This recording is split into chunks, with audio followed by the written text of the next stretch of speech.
Thank you very much, Lilia. It's a pleasure to be here today. And, as Lilia has been introducing, I will present some results from an evaluation of the Commission's unofficial Commission's proposals for a new tobacco tax. Okay, so so this is, as usual, the conflicts of interest declaration. Aside from the no funding from the tobacco industry, declaration of funding over the last 5 years, I'd like to mention that this research is funded by the UIC Institute through its partnership with Bloomberg Philanthropies. Okay, so I won't stop very much on this slide because the main point about this slide is that this directive is part of the route to achieving Europe's beating cancer plan. So in the calendar, in the roadmap to this ambitious plan, one of the key points was to review the Tobacco Tax Directive. So, there's a purpose for,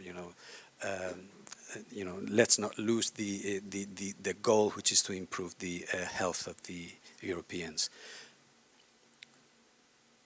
Okay, and I'd like to start by saying that there are some very important innovations as far as tobacco control is concerned in these plans from the Commission. So one of them is that tobacco tax rates, the minimum tax rates that this proposal includes, would allow to recognize the differences in economic conditions across European countries, which I think is a very good innovation.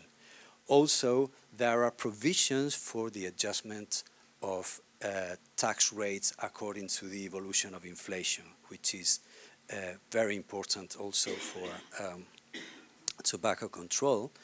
Another important innovation is that the difference in the treatment, in the fiscal treatment of cigarettes and fine-cut tobacco is reduced in some way, although not totally from our points of view. Very important too, it includes the new products, heated tobacco, e-cigarettes, nicotine pouches, and creates some catch-all categories accounting for the possibilities of new products coming to the market. And also very important, there is a provision for the possibility of member states applying different rates of taxation to cigars and cigarillos. Okay?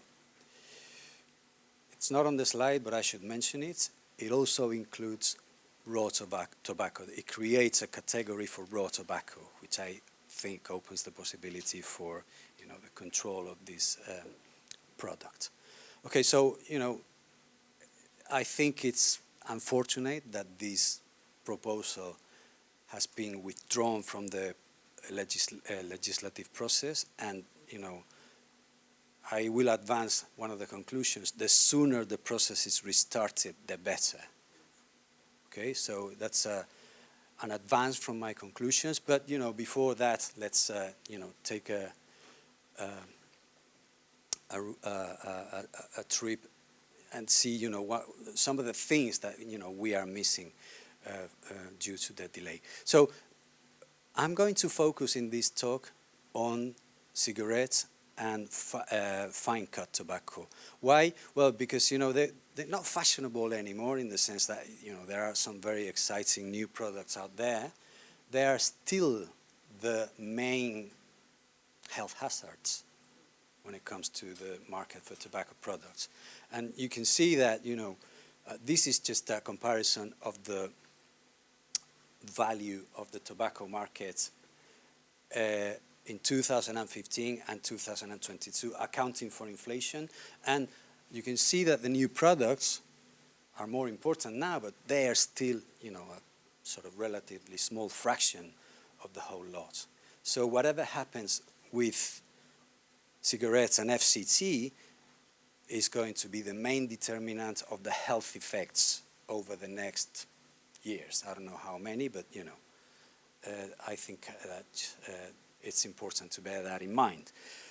Okay, so what I want to do is to highlight the cost of the delay, and at the same time suggest some potential improvements, okay? So, okay, there's a delay, so let's make the best out of it, in the sense there is time to include some, you know, amendments.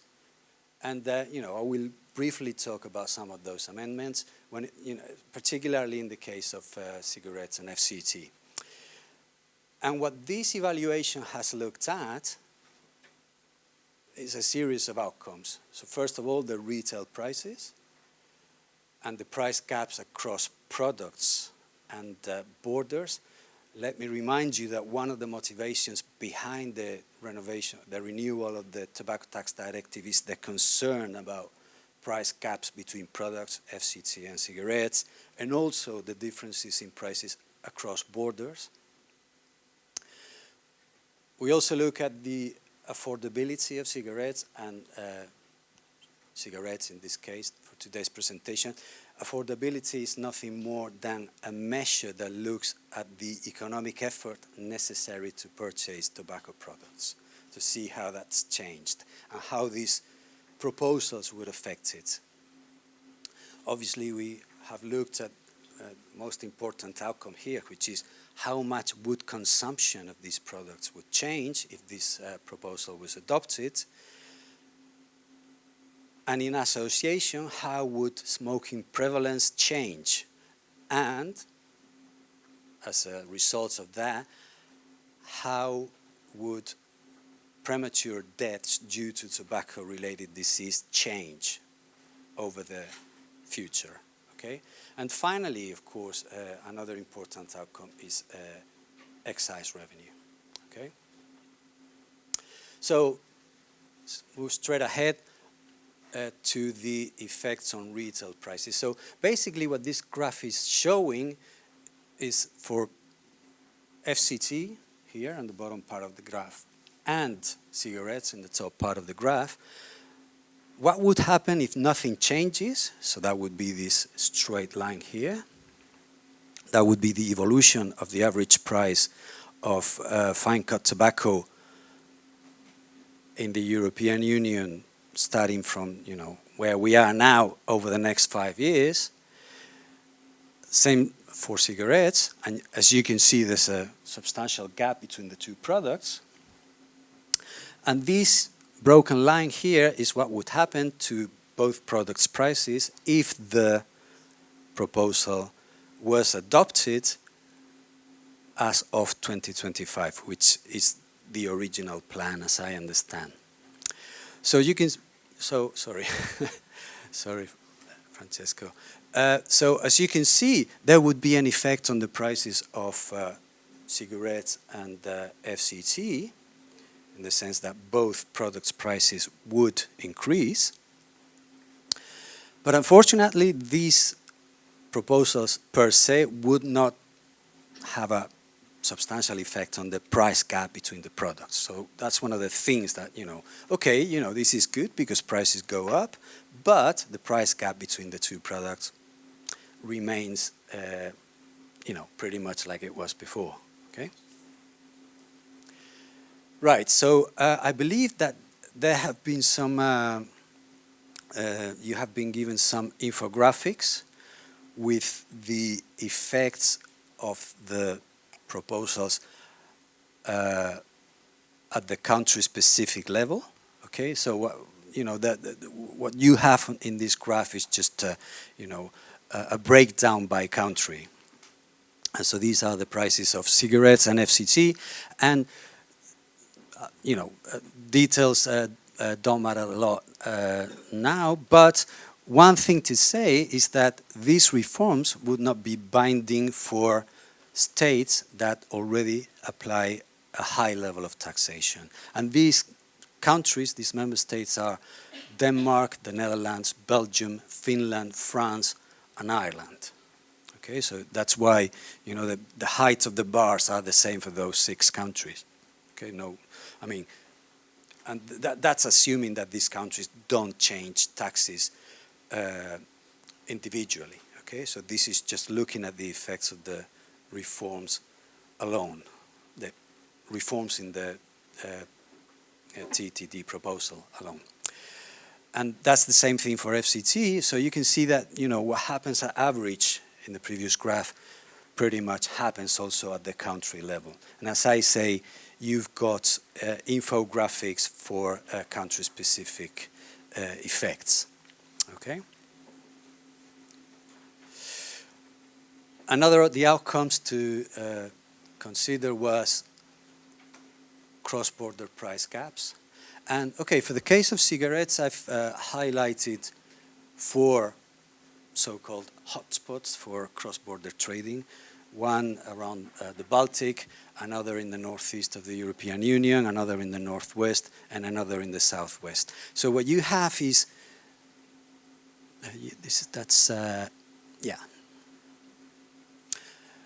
sort of looking prospectively to year 2026, what would happen if there is no tax new TTD, which seems like, you know, what's going to be the case, and that would be the blue line, the blue bars, and what would happen if the reform was enacted as of 2025.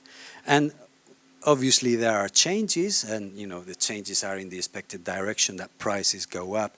But again, what we see is that even if the TTD was adopted in the original date, with the original dates, the price differences across border would not change dramatically.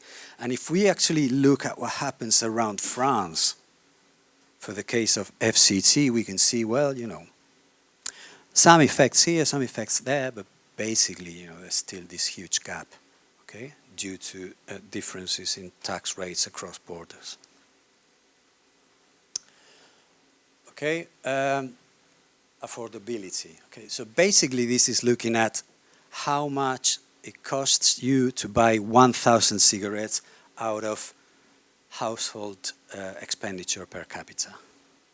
Okay, and what we see when we look at these bars here, and of course, you know, the details are not important, it's just the main picture. What's important here is that if no new TTD is approved, affordability would, you know, increase over time, which means that this ratio would go down. Okay, so the fraction of money necessary to buy, fraction of household expenditure necessary to buy cigarettes would decline over time, and the TTD would, you know, would put a stop to this decline. But even then, it would only be able to restore affordability to its 2022 level in a handful of countries: Bulgaria, Poland, Greece, Spain, Austria, Luxembourg, and Germany.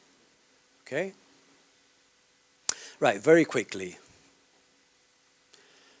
If the new TTD was approved in the terms that are contained in the proposal, we would see a 3.5 annual decline in consumption of cigarettes and FCT across the European Union. That would lead to a reduction in prevalence of 0.5%, which would obviously contribute to the goals of the Europe Beating Cancer Plan.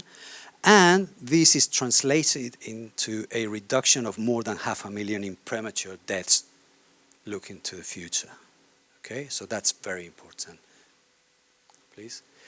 Also, we would see an increase in tax revenue, excise tax revenue from these two products of around 7% annually, at least for the 5-year window that we've analyzed in the simulations. Please. So overall balance, as I said at the start, the sooner the policy process is retaken, the better. The revision of the reform of the TTD is necessary. Okay?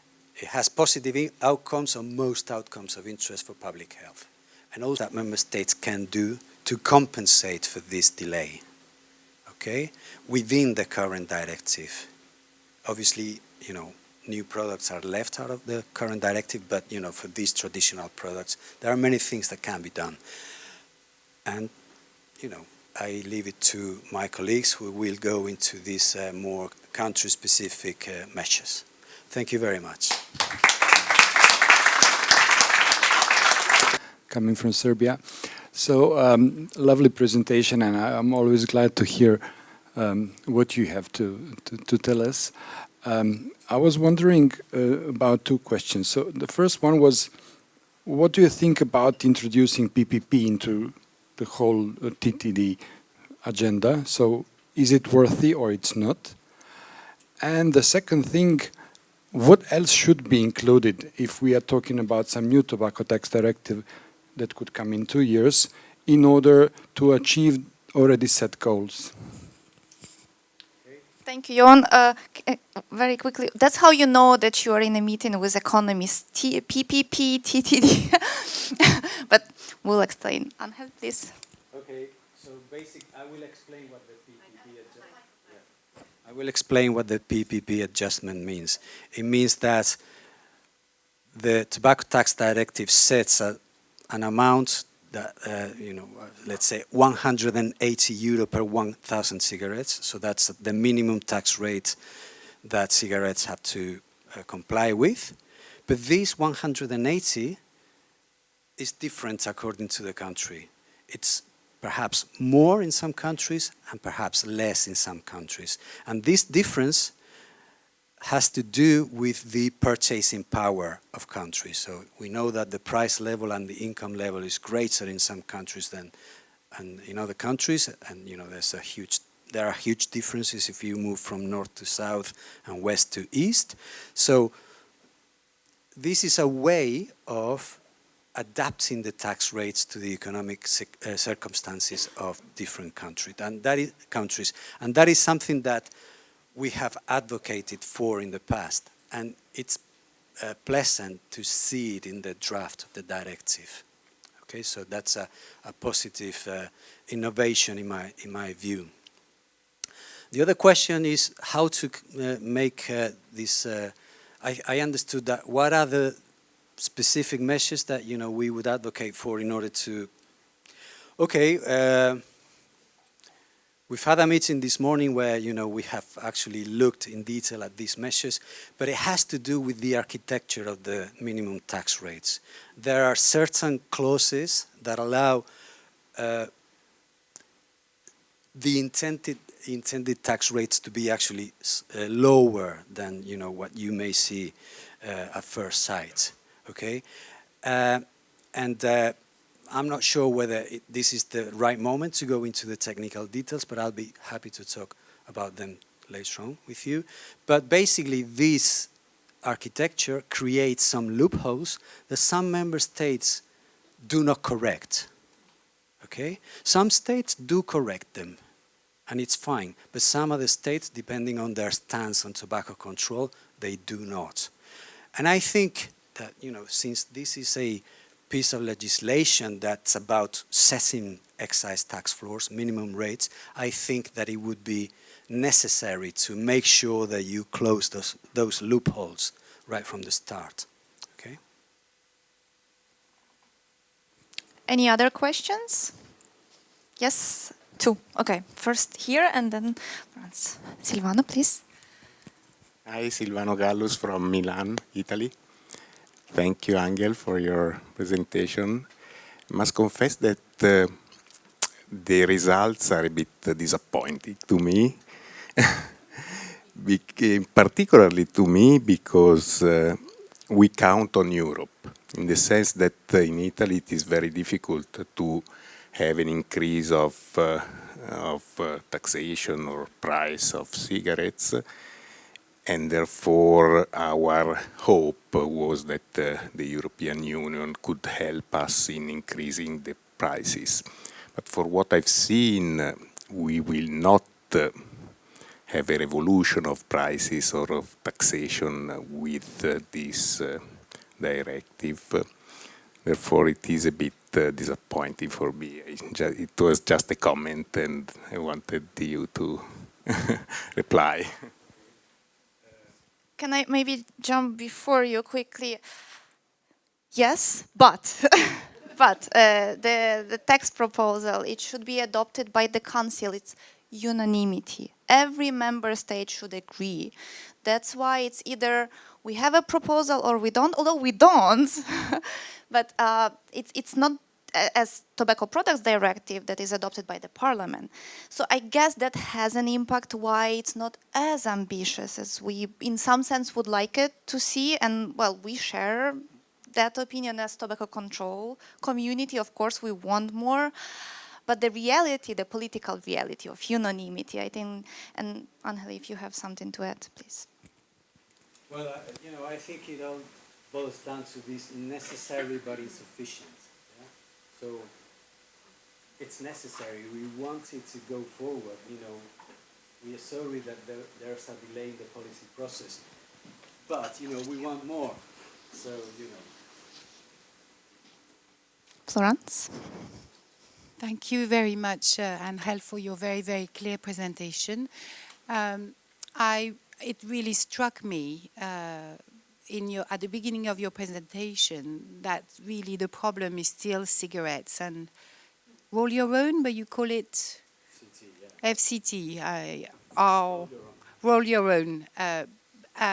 So this is where the fight really ought to be, because that's, the slide showed that these new products, even though there's an obsession about talking about them, really where the focus at the national level, whilst we are waiting for a revision, should be to reduce the difference between roll your own and the price of cigarette. Now,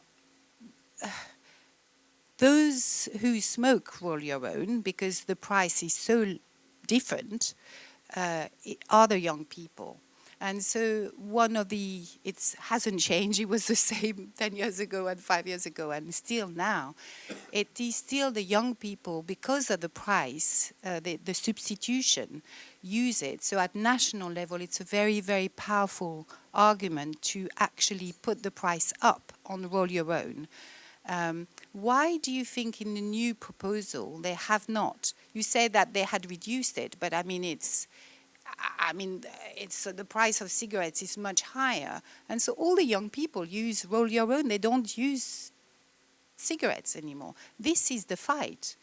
So this is the number one fight: is put the price up on roll your own so that it's the same price as tobacco. And if you have to choose a price between these novel products and roll your own, this is the one, because they will be killed by this product a lot more than the others, who is still very, very small on the market. You've shown it. What do you think about that? Okay, I think that. So yeah, I totally agree with you that the health outcomes in the near future are going to be driven mostly by what happens with these two products.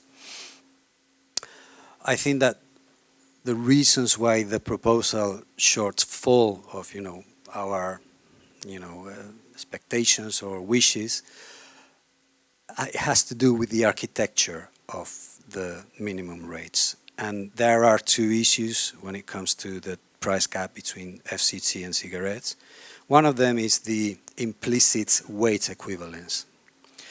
The proposal sort of goes a step in the right direction by sort of assuming that one FCT or one roll your own stick uses 1 gram of fine cut tobacco, but as Silvano showed us in 2014,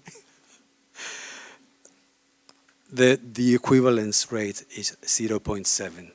So the proposal goes, in the right direction, but it falls short. But there's another important issue, which is something called the relative minimum clause.